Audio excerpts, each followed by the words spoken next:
The European Union's top diplomat says Australia has agreed to begin informal talks on a security agreement proposed by the bloc.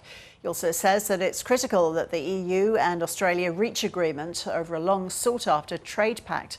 Foreign Affairs reporter Stephen Jedgetts joins us now from Canberra. Good afternoon, Stephen. So when was this agreement first proposed by the European Union, and what has the ambassador said today? Ros, this was first floated by Ursula von der Leyen, that's the EU's chief, when she met last month with Anthony Albanese on the sidelines of the Pope's inauguration mass in Rome. At the time, you'd have to say the government's response was distinctly cool or cautious. Both the Prime Minister and the Defence Minister said that they'd take a look at the idea, but seemed to suggest it wouldn't necessarily be a top priority for the government.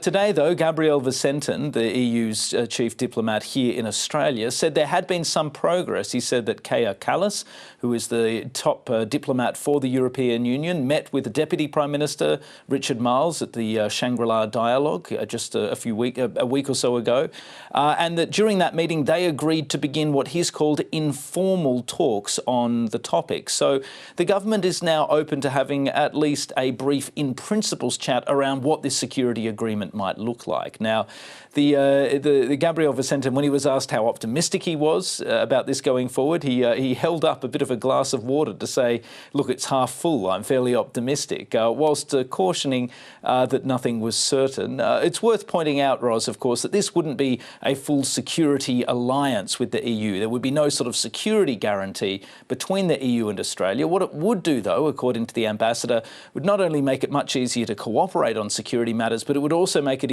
easier for the two defence industrial bases to be more closely meshed, which would make it easier for both sides to purchase military equipment from one another. Let's take a listen to the European Union ambassador, Gabriel Vicenten, talking about the latest discussions and expressing, as I said, a level of optimism about the prospects going forward. I think that the Prime Minister rightly said that it was very early stage to comment. I suppose there has not been a discussion in Cabinet. That's why there was not an agreed position from the Australian side. But I think that the European proposal was welcomed, also because, as you said, when Minister Marles met High Representative Kallas in Singapore, there was a follow-up to that, and it was agreed that informal talks would start from the Australian mission in Brussels with the representatives of the European institutions. Are you heartened by that development? Do you believe that there's an appetite there in Canberra to at least explore this further? Yeah, this glass is all full, right?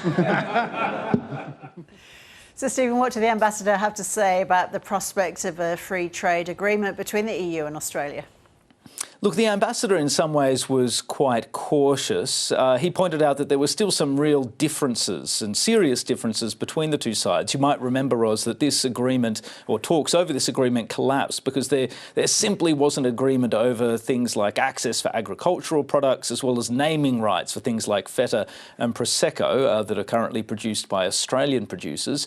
Now, the ambassador said that those differences remained, but he said what had shifted, of course, was the entire architecture of world politics and trade, with Donald Trump upending the global trading order with his Liberation Day tariffs. So he said in that environment, it was critical for countries and blocs like Australia and the EU that believe in free trade to come together and reach an agreement, not just to sustain free trade, but also to really try and hold up the broader trading system. So the ambassador wasn't necessarily hugely optimistic, but he did say it was critical that these two groups come back together and find some way to compromise on these difficult issues to ensure that Australia has access to what is a huge and prosperous trading bloc. Meanwhile, Stephen, you've also been looking at China's increasingly visible policing presence in the Pacific nation of Vanuatu. What's happening on the ground? Yeah, just briefly, Ros, Chinese police have been on the ground in Vanuatu since 2023, but what has shifted over the last 6 months or so is that China's becoming a bit more open about what they're doing. We've seen an attempt to broadcast via its social media channels and other outlets exactly what it's doing in the police training space. We've also seen more donations from China to Vanuatu, including new motorcycles, new drones, 3 new patrol boats, which are now eventually getting put out into the water. What's important here, Ros, I think, is that China is is signalling that despite Australia's sometimes successful efforts to block it out as a security player in the Pacific, that it's still intent on trying to embed itself as a major security partner. And videos like this are an attempt to send a message to Pacific Island countries, perhaps including those who are hesitant, that those who do sign up can expect plenty of new kit in return.